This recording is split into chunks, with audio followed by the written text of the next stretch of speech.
The real reason you ignore red flags in relationships. Most people don't ignore red flags because they don't see them. They ignore them because noticing them feels more dangerous than overlooking them.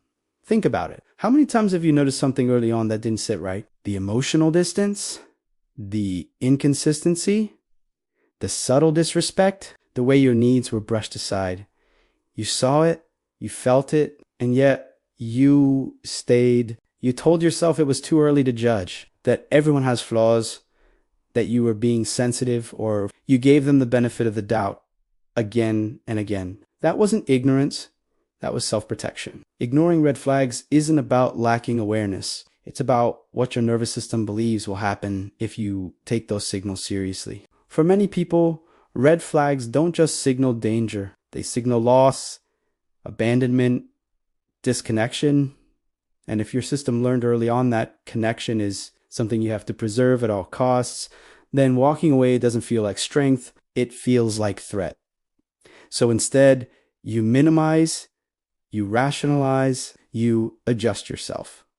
You tell yourself you can handle it, that it's not that bad, that if you just communicate better, love harder, stay patient, things will improve. Here's what's really happening beneath the surface. If you grew up in an environment where your needs weren't consistently met, you learned to override your own signals. You learned that discomfort was something to push through, not listen to. That asking for more might cost you connection. So your body learned to stay quiet.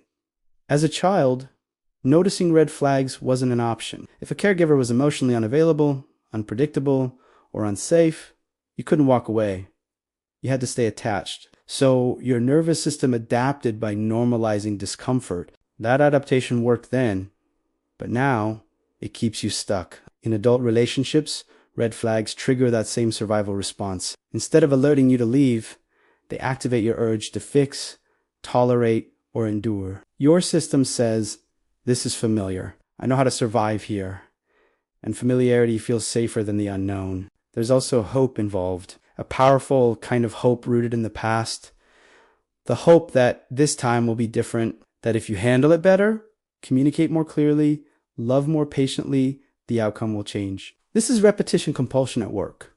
You're not trying to save the relationship. You're trying to get a different ending to an old story, one where you're finally chosen, finally prioritized, finally treated the way you always needed. So red flags don't feel like warnings. They feel like challenges, like something you can overcome if you try hard enough. And society often reinforces this. We romanticize persistence. We praise loyalty. We frame endurance as love, especially for people who learned early that being easy and accommodating was the way to stay connected. But there's a cost to ignoring red flags. Every time you override your intuition, you teach your nervous system that your boundaries don't matter, that your discomfort is less important than maintaining connection. That love requires self-abandonment. And over chimi, it becomes harder to hear yourself at all. You stop trusting your reactions. You second-guess your feelings. You wait for things to get really bad before you consider leaving, because you've been trained to tolerate the early signs. This is also why red flags often feel obvious in hindsight.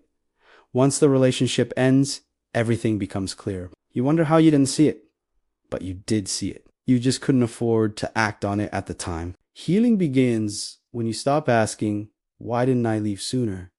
And start asking, what did staying protect me from? Maybe staying protected you from loneliness, from grief, from facing unresolved pain, from the fear that there wouldn't be anyone else. When you understand that, you can begin responding differently. Listening to red flags doesn't mean becoming hypervigilant or judgmental. It means learning to respect your internal signals, to notice how your body feels around someone tense, anxious, on edge, or calm, relaxed, grounded. Your body knows long before your mind catches up. At first, honoring red flags feels uncomfortable. It can feel cold, harsh, like you're giving up too quickly, especially if you're used to pushing through discomfort to keep connection. But over chimi, something shifts. You start leaving situations earlier before they break you. You stop explaining away behavior that hurts you. You stop confusing potential with reality. You learn that walking away from what hurts you isn't abandonment. It's protection. And the more you listen to yourself, the quieter the internal conflict becomes. You stop fighting your instincts. You stop betraying your own boundaries. Red flags stop feeling like obstacles to overcome and start feeling like information. And when you trust that information, your relationships change. You begin choosing people who don't require you to ignore yourself to stay connected. People who don't make you question your worth.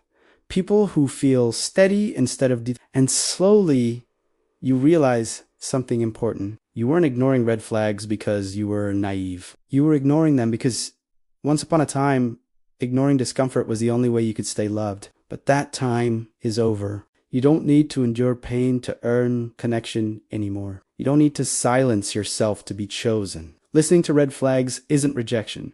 It's self-respect. And the moment you start honoring that, everything changes.